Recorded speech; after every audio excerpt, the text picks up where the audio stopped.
வணக்கம் மக்களே, welcome to ரண்டரேஸ். நான் கோகுல்ராஜ். ஸோ ரீசெண்டாக நடந்த ஆர்ஆர்பி கிளர்க் ரிசல்ட் வந்துருந்துச்சு. நம்ம ஆல்ரெடியே இன்ஃபார்ம் பண்ணியிருந்த மாதிரி நம்மளுடைய ஸ்டூடெண்ட் வந்து பார்த்தீங்க அப்படின்னா சேலம் டிஸ்ட்ரிக்ட்ல இருக்கக்கூடிய போடிநாயக்கன்பட்டி அந்த கிராமத்தை சேர்ந்த வல்லரசு அப்படின்றவர் வந்து பார்த்தீங்கன்னா ஆல் இண்டியா ரேங்க் எடுத்து கிராக் பண்ணியிருக்காரு. ஸோ அவரை பற்றி தான் அவங்க வீட்டுக்கே போய் அவருடைய பிளான் என்ன, ப்ரிப்பரேஷன் ஸ்ட்ராட்டஜி என்ன அப்படின்றது எல்லாத்தையும் தெரிஞ்சுக்க போகிறோம். வாங்க அவங்க வீட்டுக்கு போகலாம்.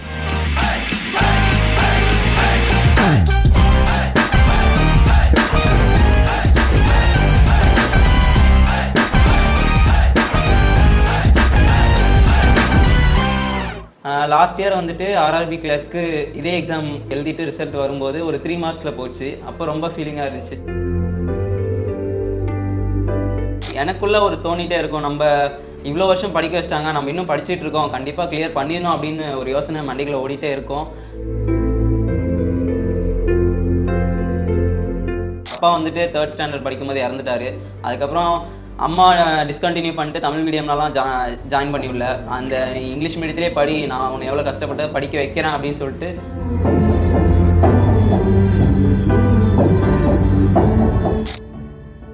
என்னோடய பேர் வந்து வல்லரசு. நான் வந்துட்டு நாமக்கல் மாவட்டத்தில் ராசிபுரமில் போடிநாயக்கன்பட்டி அப்படின்ற ஒரு கிராமத்துலேருந்து தான் வரேன். நான் ஃபஸ்ட்டு ஸ்டார்டிங்கில் 10th வந்துட்டு ஸ்கூல் ஃபஸ்ட் தான் எடுத்தேன். ஆனால் நான் படித்த ஸ்கூல் ஒரு சின்ன ஸ்கூல் தான். அந்த ஸ்கூல் ஃபஸ்ட் எடுத்தப்பயே எனக்கு அவ்வளோ என்கரேஜ்மெண்ட் கிடைச்சிது. நான் திரு வைகோ அவர்கள்கிட்ட வந்துட்டு ப்ரைஸ்லாம் வாங்கியிருந்தேன். அதுக்கப்புறம் 12th நான் பெரிய ஸ்கூல் போனதுக்கப்புறம் ஓரளவு நல்ல மார்க் தான் எடுத்திருந்தேன். அப்புறம் காலேஜ் வந்துட்டு பிஎஸ்சி அக்ரிகல்ச்சர் தான் நாமக்கல்லே பிஜிபி காலேஜில் படித்தேன். அங்கே வந்துட்டு ஃபைனல் இயர் படிக்கும்போது தான் எனக்கு பேங்கிங் பற்றி ஒரு ஐடியா கிடச்சிது. நம்ம அடுத்து என்ன பண்ணலாம் அப்படின்னு யோசிக்கும்போது தான் ஒரு ஐடியா கிடச்சிது. அப்புறம் வந்துட்டு பேங்கிங்லேயே வந்துட்டு அக்ரிகல்ச்சர் ஃபீல்டு ஆஃபீஸர் அப்படின்னு சொல்லிட்டு அக்ரி ரிலேட்டட் ஒரு ஜாப் இருந்துச்சு. அதுக்கு தான் ஸ்டார்டிங்கில் படிச்சுட்டு இருந்தேன். ஃபைனல் இயர் அப்பயே அதுக்கு படிச்சுட்டு இருந்தேன். அப்புறம் காலேஜ் முடித்த உடனே அதுக்கு தான் ஜாயின் பண்ணலாம் அப்படின்னு சொல்லிட்டு அகாடமியில் ஜாயின் பண்ண உடனே ஃபஸ்ட்டு நான் அந்த இயர் வந்துட்டு எக்ஸாம் கிட்ட வந்ததுனால அதுக்கு தான் ஃபுல்லாகவே படிச்சுட்டு இருந்தேன். அப்புறம் அப்படியே ப்ரிலிம்ஸ்க்கு வந்துட்டு நம்ம ஜென்ரல் பேங்கிங் சிலபஸ் தான் அப்படின்னு சொல்லிட்டு இதுவுமே நம்ம படிக்கணும் அப்படின்னு சொல்லிட்டு இதுவுமே படிச்சுட்டு இருந்தேன். ஆனால் இதில் வந்து எனக்கு ரொம்ப இன்ட்ரெஸ்டாக இருந்தது. ரீசனிங் சரி, மேக்ஸும் சரி, இங்கிலீஷுமே எனக்கு ரொம்ப பிடிச்சிருந்தது. அதனால் வந்துட்டு நெக்ஸ்ட் இயர் வந்துட்டு அப்படியே நான் ஃபுல் ஜென்ரல் பேங்கிங்கே படிக்கலாம் நம்ம அப்படின்னு சொல்லிட்டு, கரண்ட் அஃபேர்ஸுமே ஜென்ரலாக நம்ம தெரிஞ்சுக்கிறோம் அப்படின்ட்டு சொல்லிட்டு ஒரு ஆர்வம் வந்ததுனால ஃபுல் ஜென்ரலாகவே நான் படிக்க ஆரம்பிச்சிட்டேன். லாஸ்ட் இயர் வந்துட்டு ஆர்ஆர்பி கிளர்க்கு இதே எக்ஸாம் எழுதிட்டு ரிசல்ட் வரும்போது ஒரு 3 மார்க்ஸில் போச்சு. அப்போ ரொம்ப ஃபீலிங்காக இருந்துச்சு, இவ்வளோ ட்ரை பண்ணி போயிடுச்சு அப்படின்னு சொல்லிட்டு. அப்புறம் இந்த வருஷம் அதே எக்ஸாமில் வந்துட்டு ஆல் இண்டியா ரேங்க் 1 எடுத்தது ரொம்ப சந்தோஷமாக இருக்குது. காலேஜ் வந்து 2022 முடித்தேன். 22 ஆகஸ்ட்டில் முடித்தேன். ஆகஸ்ட் முடித்த உடனே ஒரு 1 வீக்லேயே வந்துட்டு அகாடமியில் ஜாயின் பண்ணிட்டேன். ஆகஸ்ட் 2022 ஜாயின் பண்ணி இப்போ ஒரு 2 இயர்ஸ் 2.5 இயர்ஸாக படிச்சுட்டு இருந்தேன். ஸ்டார்டிங்கில் வந்துட்டு ஃபஸ்ட்டு அட்டம்ப்டே எனக்கு வந்துட்டு எஸ்பிஐ கிளர்க்கு தான் அட்டம் பண்ணேன். அப்போ வந்துட்டு அந்த அளவுக்கு நான் அப்போ தான் சிலபஸ் முடித்ததுனால அந்த அளவுக்கு என்னால் கிளியர் பண்ணவே முடியல. அப்போது ஒரு டவுட் இருக்கும், நம்ம கரெக்டாக தான் போகிறோமா, கரெக்டாக தான் சூஸ் பண்ணியிருக்கோமா அப்படின்ற ஒரு டவுட் கண்டிப்பாக இருக்கும். அதே மாதிரி எல்லாத்துக்குமே இருக்க தான் செய்யும். பட் அந்த ஹோப்பை மட்டும் விட்டுறவே கூடாது. அடுத்த இயர் நான் வந்துட்டு எல்லா ப்ரிலிம்ஸுமே கிளியர் பண்ணிட்டேன், எக்ஸப்ட் எஸ்பிஐ பிஓ. அது மட்டும் கிளியர் ஆகலை. மற்ற எல்லா ப்ரிலிம்ஸுமே கிளியர். அதுவும் ஜஸ்ட்டு மார்ஜினலாம் கிடையாது, 20 மார்க்ஸ் டிஃப்ரென்ஸ்லேயே கிளியர் ஆகிடுச்சு ப்ரிலிம்ஸு. அப்போது நம்மளுக்கு ஒரு நம்பிக்கை வந்துச்சு, நம்ம கண்டிப்பாக கிளியர் பண்ணிடலாம், கரெக்டாக தான் போயிட்டுருக்கோம் அப்படின்னு சொல்லிட்டு ஒரு நம்பிக்கை வந்தது. அதோட பேசிஸ்லேயே தான் நான் கண்டிப்பாக ட்ராவல் பண்ணி இவ்வளோ தூரம் வந்துட்டு சக்ஸஸ் கிடச்சிருக்கு அப்படின்னு. அப்போ வந்துட்டு டவுட் கண்டிப்பாக இருக்கும், நம்ம வந்துட்டு போயிடுவோமா, அந்த எல்லோரும் போயிருக்காங்க. அப்போ ஒரு சீனியர் இருந்தார், அவர் என்னோடய காலேஜ் சீனியர். அவர் சொல்லுவார், கண்டிப்பாக ஸ்டார்டிங்கில் அப்படி தான் இருக்கும், டிஃபிகல்ட்டிஸ் நிறைய இருக்கும், அதெல்லாம் கிராஸ் பண்ணி தான் நானும் வந்தேன், நீங்களும் வருவீங்க, கண்டிப்பாக விட்டுறாதீங்க அப்படின்னு அவர் ஒரு ஹோப் கொடுத்தாரு. அந்த ஹோப் தான் நானும் உங்களுக்கு தரேன். ஸ்டார்டிங்கில் வரும்போது கஷ்டமாக தான் தெரியும், எடுத்த உடனே வந்துட்டு இவ்வளோ கஷ்டமாக இருக்குது அப்படின்னு சொல்லிட்டு பின்னாடி போயிடக்கூடாது. கண்டிப்பாக நீங்கள் ட்ராவல் பண்ணிங்கன்னா உங்களுக்கே அந்த ஐடியா கிடைக்கும், எப்படி கிளியர் பண்ணணும் அப்படின்னு சொல்லிட்டு அந்த ட்ராவலிங்லேயே உங்களுக்கு அந்த ஐடியா கிடைக்கும்.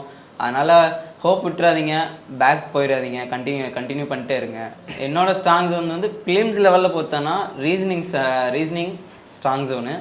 அப்புறம் மெயின்ஸ் லெவலில் கொஞ்சம் டஃப்பாக இருக்கும்போது தான் நம்மளுக்கு என்ன ஸ்ட்ராங் அப்படின்னு சொல்லிட்டு உண்மையாலுமே தெரிய வரும். அப்படி பார்க்கும்போது எனக்கு மேக்ஸ் ரொம்ப பிடிக்கும். 10th மேக்ஸில் சென்டம் எடுத்திருந்தேன். அதேமாரி 12th 190 மார்க் எடுத்திருந்தேன். அந்தளவுக்கு மேக்ஸு கஷ்டமாக வரும்போது தான் நம்மளுக்கு தெரிய வந்தது மேக்ஸ் தான் ரொம்ப நம்மளுக்கு பிடிச்ச சப்ஜெக்ட் அப்படின்னு சொல்லிட்டு. கஷ்டமாக வரும்போது தான் அது நம்மளோட நம்ம எந்த லெவலில் இருக்கோம் அப்படின்னு சொல்லிட்டு தெரிய வரும். நிறைய பேர் சொல்லுவாங்க இங்கிலீஷ்க்கு நிறைய வீடியோ பார்த்தேன் அப்படின்னு சொல்லுவாங்க. எனக்கு ஆனால் ஜென்ரலாக வீடியோ பார்க்குறத விட நம்ம செல்ஃப் லேர்னிங் பண்ணிக்கணும், நம்ம படிக்கணும் அப்படின்ட்டு தான் எனக்கு பிடிக்கும். அதுதான் ரொம்ப பிடிக்கும். ஸ்டார்டிங்கில் இனிஷியலில் வந்துட்டு இங்கிலீஷ் கஷ்டமாக தான் இருந்துச்சு. ஃபிலிம்ஸ் ஓரளவு ஓகேவாக இருந்துச்சு. பட் மெயின்ஸ் பொறுத்த வரையும் ரொம்ப கஷ்டமாக இருந்துச்சு. ஓரளவு நல்ல மார்க் வந்துடும். எல்லோரும் கம்பேர் பண்ணும்போது எனக்கு ஓரளவு நல்ல மார்க் வந்துச்சு. ஆனால் அது போதுமானு கேட்டிங்கன்னா போதாது அப்படின்னு தான் சொல்லுவேன். ஏன்னா இங்கிலீஷில் நிறையா கற்றுக்க வேண்டியது இருக்குது. கண்டிப்பாக ரெஸ்பான்சிபிலிட்டி அம்மா சைட்லேருந்து எதுவும் ப்ரெஷர் வராது. பட் எனக்குள்ளே ஒரு தோணிகிட்டே இருக்கும், நம்ம இவ்வளோ வருஷம் படிக்க வச்சிட்டாங்க, நம்ம இன்னும் படிச்சுட்டு இருக்கோம், கண்டிப்பாக கிளியர் பண்ணிடணும் அப்படின்னு ஒரு யோசனை மண்டிகளை ஓடிட்டே இருக்கும். ஆனால் அம்மா வந்துட்டு ஃபுல் சப்போர்ட் பண்ணாங்க. பிகாஸ் அப்பா வந்துட்டு 3rd ஸ்டாண்டர்ட் படிக்கும்போது இறந்துட்டார்.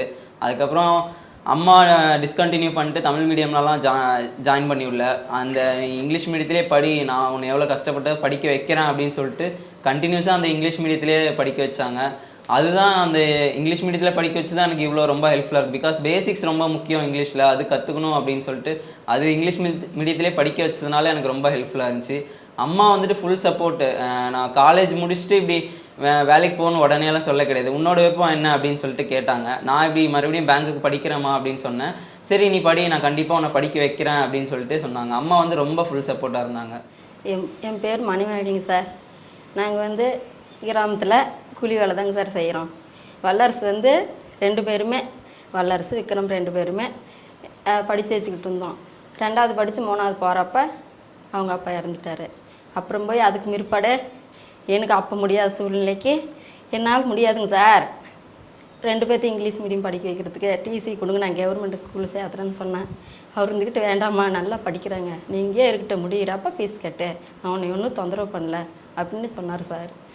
அப்புறம் சரிங்க சார்ன்னு சொல்லிட்டு நாங்கள் ரொம்ப கஷ்டப்பட்டு அப்போ வந்து நான் ஜாயின் பண்ணுறப்ப வேலைக்கு ஒரு நாளைக்கு 70 ரூபாங்க சார். நான் முயற்சி செஞ்சு நான் தினமும் ஒரு நாள் லீவ் எடுக்க மாட்டேங்க சார். வேலைக்கு போய்கிட்டு சம்பாரித்து எல்லாம் செய்யணுமோ அதை செய்யணும். வல்லரசு நல்லா படிச்சுங்க சார். அவனுக்கு வந்து நம்ம அம்மா எவ்வளோ கஷ்டப்படுறாங்க, நம்ம இருந்து நம்ம படிக்கணும்னு சொல்லி 10ஆவதுல ஃபஸ்ட் மார்க்கு கட் அவுட்ரெல்லாம் அடித்து விழா கொண்டாடணுங்க சார் நேஷ்னல் சாரில். அந்த சார் எங்களுக்கு நல்லா பெனிஃபிட்டாக நல்லா இது பண்ணாங்க சார். அப்புறங்க சார் நான் வல்லரசு 10ஆவது முடிச்சுடனே உனக்கு எங்கே கண்ணு சேரலான் இருக்குது, அங்கே போய் சேரு வல்லரசு, நான் உன்னை படிக்க வைக்கிறேன். இல்லை இப்போ இருக்கிற பெயிண்ட்டு கூட ஒரு இடத்துல போயிடுச்சுங்க சார். அவ்வளோ கஷ்டப்பட்டு வல்லரசு படித்தார். அவர் மேலே எனக்கு மனசில் ரொம்ப சந்தோஷமாக இருக்குங்க சார். அவர் படித்ததுனால அம்மா நான் அக்ரி நீட்டுக்கு நான் போகிறேம்மா அப்படின்னு சொன்னார். அப்புறமே சரி சாமி அப்படின்னு நான் மறுபடியும் ஒரு மனசில் சரி அப்படின்னு சொல்லி சரி சாமி நீ எதுக்கு பிரியுமோ அதுக்கு போனால் மறுபடியும் அங்கே கவுன்சிலிங் போட்டதுனால அக்ரிக்கு வந்துச்சு. டொனேஷன் இல்லாமல் எங்களுக்கு எல்லோரும் 10 லட்சம் 15 லட்சம் கட்டினாங்க. நாங்கள் டொனேஷன் இல்லை, எங்களுக்கு காலேஜ் ஃபீஸ் 1 லட்ச ரூபா, ஹாஸ்டல் ஃபீஸ் 1 லட்ச ரூபா, அதுக்கு மேலே செலவு 4 வருஷத்துக்கு 10 ரூபா ஆச்சுங்க சார். அங்கேயே படிக்க வச்சோம். அப்புறங்க சார் அங்கே படிச்சுட்டு மறுபடியும் என்ன கண்ணா உனக்கு அப்படின்னு நான் கேட்டேன். ஏம்மா நான் எனக்கு மேலே படிக்கணும்னு தோணுதுமா, நான் மேலே படிக்கிறேம்மா அப்படின்னு சொன்னார். சரி சாமி உனக்கு எவ்வளோ இஷ்டமோ அது படி, என்னால் முடியும், நான் உன்னைய படிக்க வைக்கிறேன் அப்படின்னு சொன்னேன். சரிம்மா அப்படின்னாரு. சரின்னு சொல்லி படித்து எங்கள் சேலத்தில் சேர்த்துனோம். 1 வருஷம் படிச்சுட்டு அம்மா நான் தூத்துக்குடி போகிறேம்மா அப்படின்னாரு. சரி போ சாமி அப்படின்னா அப்புறம் அங்கே போய் படித்தார். அப்புறம் இந்த அளவுக்கு கொண்டு வந்தது வல்லரசு தான். மனசில் வச்சுக்கிட்டு நம்ம அம்மா கஷ்டப்படுறாங்களே, நம்ம நல்ல நிலைமைக்கு வரணும் அப்படின்னு மனசில் வச்சுக்கிட்டு நல்லா படித்தார். ஒரு நாளைக்கு சாப்பாடு செய்கிறதுக்கு நேரம் தான் செய்வேன், சாப்பாட்டை எதிர்பார்க்காம கூட முயற்சி பண்ணி வல்லரசு இந்த அளவுக்கு வந்தது வல்லரசோட திறமைங்க சார். கண்டிப்பாக. ஸோ உங்களுடைய சப்போர்ட் இல்லைன்னா கண்டிப்பாக நடந்திருக்காதுமா. ஏன்னா நீங்கள் அவ்வளோ ஒரு சப்போர்ட்டாக இருந்தீங்க. முதல்ல உங்களுக்கு கண்டிப்பாக வாழ்த்துக்கள்மா.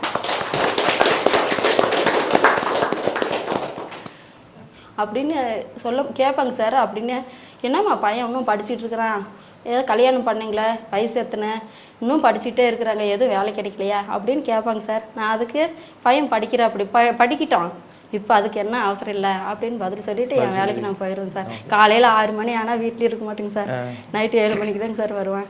பையனை நானும் கஷ்டப்பட்டேன். வல்லரசு அதுக்கு தகுந்தாப்புல கஷ்டப்பட்டு அதை மனசில் வச்சுக்கிட்டு அது இவ்வளோ அளவுக்கு கொண்டு வந்துட்டாங்க நான் எதிர்பார்க்கவே இல்லைங்க சார். சந்தோஷம் உலக லெவலில் எல்லாம் உங்களோட வாழ்த்துக்கள்லாம் எல்லாம் சந்தோஷமாக இருக்குங்க சார். பெரிய லெவலில் சந்தோஷம் இருக்குங்க சார். வல்லரசு ஒரு நாள் சொன்னாங்க சார், ஏம்மா பகல் வேலை மட்டும் செய்யுமா, நைட்டு வேலைக்கு போகாத, உடம்ப கெட்டு போயிடும், என்னை பார்த்து நீ கவலைப்படாத, நீ முயற்சி பண்ணி படிச்சாமி, நான் தூக்கம் கேட்டாலும் சரி, நான் வந்து உனக்கு எவ்வளோ ஃபீஸ் ஆனாலும் சரி 2 நாளைக்கு முன்னே சொல்லிடு, நான் உனக்கு அனுப்பிடுறேன். படிச்சுட்டு இருக்கும்போது எனக்கும் அப்பப்போ தோணும், இப்போது நல்லா எக்ஸாம்ஸ் எழுதிட்டுருக்கு, நல்லா ரிசல்ட் வந்துட்டு இருக்கும்போது எனக்கு தோணும், ப்ரிலிம்ஸ்லாம் கிளியர் பண்ணும்போது தோணும். பட் மெயின்ஸில் வந்துட்டு என்ன பண்ணுறது அப்படின்னு சொல்லிட்டு ஒரு ஐடியாவே இல்லாத மாதிரி தான் இருக்கும். அப்போ தோணும், என்னடா இப்படியே இருக்குது, நம்ம கம்முன்னு வேறு ஏதாவது வேலைக்கு போயிடலாமா, இல்லை இதுவே இன்னும் கண்டினியூ பண்ணுவோமா அப்படின்னு சொல்லிட்டு ஒரு டவுட் இருந்துகிட்டே இருக்கும். அதுக்கு எல்லாத்துக்குமே ஒரு சின்ன எங்கள் அம்மா தான் ஹோப் கொடுத்தாங்க. பிகாஸ் அவங்க வந்துட்டு சின்ன வயசுலேருந்தே அவங்க வேலை செஞ்சே பழகிட்டாங்க. நம்ம வந்துட்டு என்ன நினைப்போம், சண்டே தானே ஃப்ரீயாக எடுத்துப்போம், ஜாலியாக இருப்போம், ஒரு நாள் ரெஸ்ட் எடுத்துப்போம் அப்படின்னு நம்ம நினைப்போம், படிக்கிறதுக்கே அப்படின்னு நினைப்போம். பட் அவங்க வந்துட்டு சண்டே கூட வீட்டில் ரெஸ்ட் எடுக்க மாட்டாங்க. Saturday Sunday weekend week days எதுவுமே கிடையாது, டெய்லியுமே வேலைக்கு போயிடுவாங்க, வீட்டிலே இருக்க மாட்டாங்க. நானுமே சின்ன வயசில் வந்துட்டு அம்மாவுக்கு ரொம்ப ஹெல்ப் பண்ணியிருக்கேன். சின்ன வயசில் அவங்க கூட நிறைய வேலைக்கெலாம் போயிருக்கேன். அதனால் அம்மா வந்துட்டு ரொம்ப சப்போர்ட்டாக இருந்தாங்க. அதே மாதிரி தம்பியுமே ரொம்ப சப்போர்ட்டாக இருந்தான். அவன் வந்துட்டு வீட்டில் சப்போஸ் நான் வெளில போயிட்டேன்னா அவன் ரொம்ப ஹெல்ப் பண்ணுவான் அம்மாவுக்கு வந்துட்டு. அதனால் அம்மா தம்பி 2 பேரோட சப்போர்ட்னால தான் இது கண்டிப்பாக என்னால் செய்ய முடிஞ்சது அப்படின்னு சொல்லிட்டு சொல்லுவேன். ஆமாம், நிறைய பேர் கேட்டிருக்காங்க, எங்கள் அம்மாட்டையும் கேட்டிருக்காங்க, என்கிட்டையும் டேரெக்டாக கேட்டிருக்காங்க, இன்னும் எத்தனை நாள் படிக்கணும், ஏதாவது வேலைக்கு போகலாம்ல, ஏன் வேலை கிடைக்கலையா அப்படின்னு சொல்லிட்டு நிறைய கேட்டிருக்காங்க. வேலை கிடைக்கலன்னு நான் இதுக்கு படிக்கல, வேலை எனக்கு ஆல்ரெடி இருக்குது. இப்போ அக்ரி நல்ல செக்டார் தான், அதில் போனீங்கன்னா நிறையா வேலை இருக்குது. ஆனால் எனக்கு அதில் இன்ட்ரெஸ்ட் இல்லை, நான் இதில் தான் படித்து இதில் தான் போகணும் அப்படின்னு சொல்லிட்டு வந்தேன். அதனால் உங்களுக்குமே பார்க்குறவங்களுக்கு நிறையா அப்படி நடந்திருக்கும். ரிலேட்டிவ்ஸுமே சரி, ஃப்ரெண்ட்ஸுமே சரி, எல்லாம் கேட்பாங்க. பட் என்னன்னா அதெல்லாம் கண்டுக்காதீங்க. ஒரே ஒரு சொல்யூஷன் என்னன்னா இக்னோர் பண்ணுறதா. அதில் இக்னோர் பண்ணிட்டு ஸ்டடீஸில் கான்சன்ட்ரேட் பண்ணுங்கள் அப்படின்னு தான் சொல்லுவேன். இங்கே ரேஸில் படிக்கும்போது எனக்கு ஃப்ரெண்ட்ஸு ரொம்ப ஹெல்ப்ஃபுல்லாக இருந்திருக்காங்க. பிகாஸ் அவங்கள எனக்கு தெரியாது கூட நான் அவங்ககிட்ட கேட்டு அவங்ககிட்ட டிஸ்கஸ் பண்ணி படிச்சுப்பேன். இப்போ மேக்ஸில் வந்துட்டு எனக்கு நல்லா வரும் அப்படின்னு நினச்சிட்டு இருந்தேன். பட் அவங்க சொல்கிற கான்செப்ட்லாம் ஓ இப்படி இருக்கா அப்படின்னு சொல்லிட்டு அவங்க சொல்லும்போது நம்ம டிஸ்கஸ் பண்ணி படிக்கும்போது நிறையா ஹெல்ப்ஃபுல்லாக இருக்கும். அதனால் ரேஸில் படித்த ஃப்ரெண்ட்ஸ் எல்லாத்துக்கும் தேங்க்ஸ் சொல்லிக்கிறேன். அதே மாதிரி தூத்துக்குடியில் வந்துட்டு எனக்கு ரொம்ப ஹெல்ப்ஃபுல்லாக இருந்திருக்காங்க. ஃபினான்ஷியலாக எனக்கு ஃப்ரெண்ட்ஸ் வந்துட்டு ரொம்ப ஹெல்ப்ஃபுல்லாக இருந்திருக்காங்க. அவங்களுக்குமே ரொம்ப தேங்க்ஸ் சொல்லிக்கிறேன். ரேஸ் வந்துட்டு நான் ஆகஸ்ட் 2022 ஜாயின் பண்ணேன்.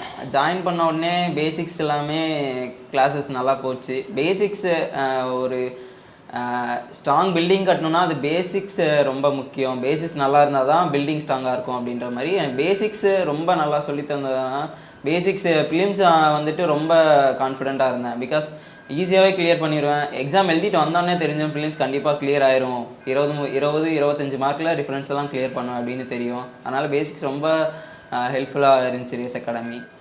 ஸ்டார்டிங்கில் ஜாயின் பண்ணும்போது கிளாஸ் முடிஞ்ச உடனே பேசிக் சர்க்கிள் அப்படின்னு சொல்லிட்டு ஒரு சர்க்கிள் நடக்கும். அதாவது கொஷின்ஸு அந்த கிளாஸ்க்கு தகுந்த மாதிரி அந்த கொஷின்ஸ் தருவாங்க, அதை சால்வ் பண்ணிடுவோம். அதை சால்வ் பண்ணும்போதே நம்மளுக்கு அவங்க சொல்லிக் கொடுத்த கான்செப்ட்டு ஓரளவு நம்மளுக்கு புரிஞ்சிடும். சப்போஸ் புரியலனா கூட அடுத்த நாள் கேட்டுக்கலாம், அங்கே டவுட்ஸ் எல்லாம் கிளாரிஃபை பண்ணுவாங்க. அதே மாதிரி எக்ஸ்ட்ரீம் சர்க்கிளும் நடக்கும், அதுவும் யூஸ்ஃபுல்லாக தான் இருந்துச்சு. பிகாஸ் அதில் வந்துட்டு இப்போ பேசிக் சர்க்கிளில் வந்துட்டு ப்ரிலிம்ஸ் லெவல் கொஷின்ஸ்னால் எக்ஸ்ட்ரீம் சர்க்கிளில் வந்துட்டு மெயின்ஸ் லெவல் கொஷின்ஸ் அந்த மாதிரி இருக்கும். அது ரொம்ப ஹெல்ப்ஃபுல்லாக இருந்துச்சு. மெயின்ஸில் நான் ஃபஸ்ட்டு மெயின்ஸ்லேருந்து ஆர்ஆர்பி கிளர்க் மெயின்ஸ் தான். அது எழுதும்போது நான் கான்ஃபிடெண்ட்டாக இருந்தேன், கண்டிப்பாக வந்துடும் அப்படின்னு சொல்லிட்டு கான்ஃபிடெண்ட்டாக இருந்தேன். அந்த 3 மார்க் போனதுக்கு காரணமே கரண்ட் அஃபேர்ஸ் தான். கரண்ட் அஃபேர்ஸ் வந்து ஸ்டார்டிங்கில் எனக்கு எப்படி படிக்கணும்னு தெரியாது, ஒரு கைடன்ஸும் இல்லை எப்படி படிக்கணும் அப்படின்னு சொல்லிட்டு. அதனால் எனக்கு தெரிஞ்சது வீக்லி பிடிஎஃப் அந்த மாதிரி படிச்சுட்டு போனேன். பிகாஸ் அது ஆர்ஆர்பியில் வந்துட்டு ஸ்டாட்டிக்காக எல்லாமே கேட்டிருந்தாங்க. நான் படிச்சுட்டு போனேன்னா முக்கால்வாசி கரண்ட் அஃபேர்ஸ் தான் படிச்சுட்டு போனேன். அதுலேருந்து ஒரு 4-5 கொஷின் அந்த மாதிரி தான் வந்துருந்துச்சே தவிர மீதி எல்லாமே ஸ்டாட்டிக்காக தான் கேட்டிருந்தாங்க. அது வந்துட்டு எனக்கு புதுசாக இருந்துச்சு. ஓ இந்த எக்ஸாமுக்கு இப்படி தான் அப்ரோச் பண்ணணும், ஸ்டாட்டிக் நிறையா படிக்கணும் அப்படின்னு சொல்லிட்டு அப்புறம் தான் எனக்கு தெரிய வந்துச்சு. கரண்ட் அஃபேர்ஸ் தான் ரொம்ப கஷ்டமாக இருந்துச்சு. இப்போயுமே கரண்ட் அஃபேர்ஸ் ரொம்ப கஷ்டம். ஏன்னா ஆர்ஆர்பியில் வந்துட்டு லாஸ்ட்டு இந்த எக்ஸாமில் வந்துட்டு மார்ச் ஏப்ரல்லேருந்து தான் கேட்டிருந்தாங்க, அதுவுமே ஸ்டாட்டிக்காக நிறையா கேட்டிருந்தாங்க. அதனால் கரண்ட் அஃபேர்ஸ் ரொம்ப கஷ்டமாக இருந்துச்சு. ஆர்ஆர்பி கிளர்க்கில் நான் டோட்டல் ஸ்கோர் வந்துட்டு 200க்கு வந்து 144.56. அதில் வந்துட்டு ரீசனிங்கில் 40க்கு 39.5, அதே மாதிரி குவான்ஸில் 40க்கு 37.25, இங்கிலீஷில் வந்துட்டு 40க்கு 26.5. பட் இங்கிலீஷில் வந்துட்டு நான் இன்னும் கொஞ்சம் அதிகமாக எக்ஸ்பெக்ட் பண்ணேன், 30+ அந்த மாதிரி எக்ஸ்பெக்ட் பண்ணேன். அப்புறம் வந்துட்டு கம்ப்யூட்டரில் 40க்கு 27.25.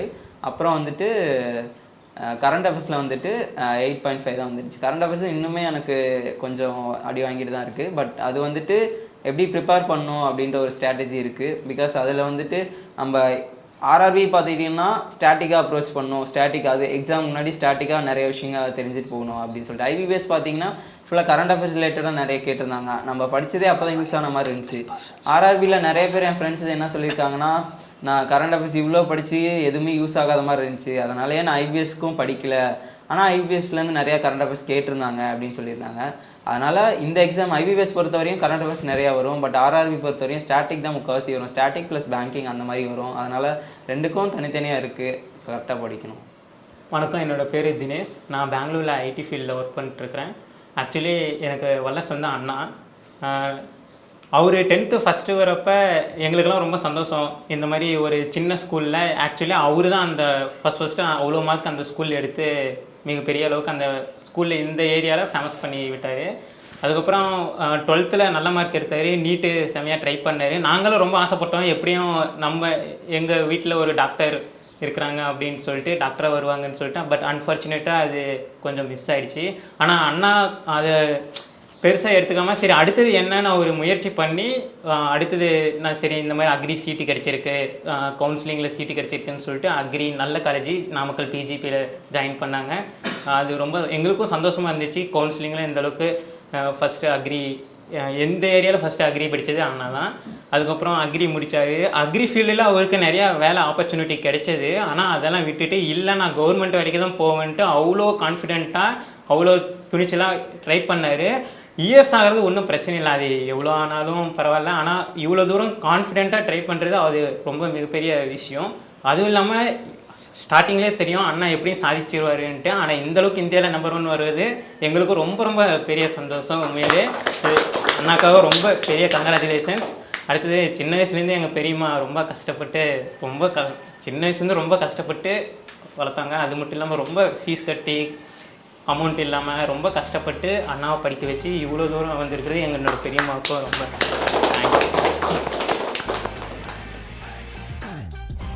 வேண்டாம் ரெஸ்பெக்ட்